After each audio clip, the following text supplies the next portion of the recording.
ښه، زه غواړم چې ووایم په فرانسوي ژبه کې چې زه لرم. مونږ څه رقم ته وایو؟ مونږ وایو چې ژې، زه لرم. زه غواړم د دوی رنګونه بدل کم. ژې او ولې دلته دغه یو دانه او چې دا نشته؟ دا ځکه چې دغه او کله چې دلته یو واول وي کنه، دلته مثلا یو بل فعل چې ده کنه هغه واول ده دغه، نو دې دپاره دغه او چې ده دغه پاکیږي، د نه لیکل کیږي او دلته یو دانه اپوستخاف اضافه کیږي. نو وایي چې ژې زه لرم، من دارم.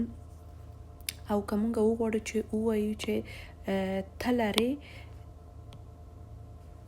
وبښئ، مونږ که وغواړو چې ووایو چې ته لرې، څنګه وایو؟ توه.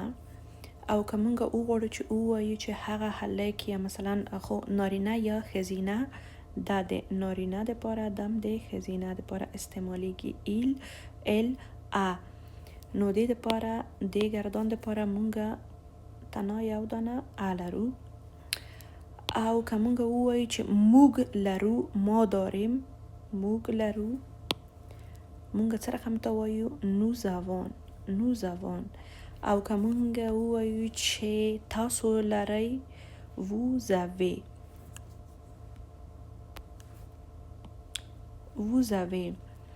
بیا هم د ښځینه او د نارینه جمع حالتو دپاره ایل، ال. تلفظ یو رقم ته ده، د دې سره تنها فرق دومره ده چې دوی یو اس لري او هغوی یو اس نه لري. نو مونږ ته یې ښیي چې جمع او مفرد حالت یې مونږ وایو ایلزان، الزان. نو که یو بل تشریح دغه هغه لري چې د دې د تلفظونو دپاره چې تاسو وکولی چې د دې ښه تلفظ زده کړئ، زه غواړم دلته تاسو ته یوه تشریح وکم چې دغه ولې لکه هغه کیږي، لکه مثلا داسې تلفظ کیږي. مونږ وایو چې نوزوان، دغه اس د دې ای سره چې ده، ځکه دا یو واول ده کنه، د دوی هغه څه شی کیږي کله چې اس د دوه دانو واولو په منځ کې راځي، ځکه دلته یو ده کنه، یوم واول حرف ده، ام واول حرف ده، نو اس غږ چې ده بدلیږي چې کیږي زید. همدا رقم ته دلته زید کیږي او همداسې دلته یو زید جوړیږي که د ایل جمع سره وي او که د ال جمع سره وي، دا یو زید، یعنی د اس چې ده ویل کیږي او د زید په، یعنی د زی په حالت ویل کیږي، د زی په رقم. زه غواړم چې دوی ته د دې ضمیرو ځینو ته یو دوه درې مثاله تاسو ته ولیکم، او لکه څرنګه چې ما تاسو ته همیشه ویلي دي، یوه کوچنۍ غونتې کارخانګي ماخر کې ده چې بیا باقي به یې تاسو لیکئ. خو زه یو ځل بیا تاسو ته تکراروم: ژې زه لرم، من دارم، توه ته لرې، تو داری، ایل و ال ا هغه لري، او دارد، نوزوان، موږ لرو، ما داریم، ووزوې تاسو لرئ، شما دارین، ایل، الزان هغوی لري، آنها دارند.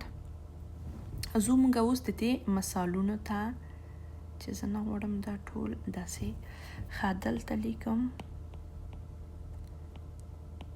اگزام. مونږ څه رقم ته وایو؟ اول چې په روزمره خبرو کې او ډیره مهمه یې دا ده چې کله تاسو غواړئ چې خپل ځان معرفي کړئ، یا مثلا که غواړئ چې ووایئ کنه، ځکه همیشه فرانسه کې خپل سن سال ښیل چې دي دلخوا دي. مونږ څه رقم ته وایو؟ مونږ وایو چې ژې 18 ans. مونږ نه وایو چې جو سوی 18 ans، لکه څنګه چې مونږ په پښتو کې ترجمه کوو چې زه یم 18 کلن یا زه یم د 18 کالو. نه، په فرانسوي کې مونږ وایو چې زه 18 کاله لرم، یعنی په دا معنا چې زه د 18 کالو یم، یعنی د ما عمر 18 ده. بل مثال که درکم، بل مثال به تاسو درکم چې وایي il a un livre. هغه یو کتاب لري، هغه یو کتاب لري. بل مثال چې تاسو ته درکم نو مونږ وایو چې نه دا رنګ نه دا زیړ رنګ مونږ وایو چې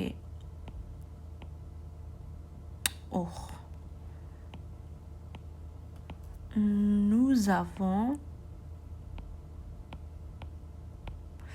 avons une voiture موږ یو موټر لرو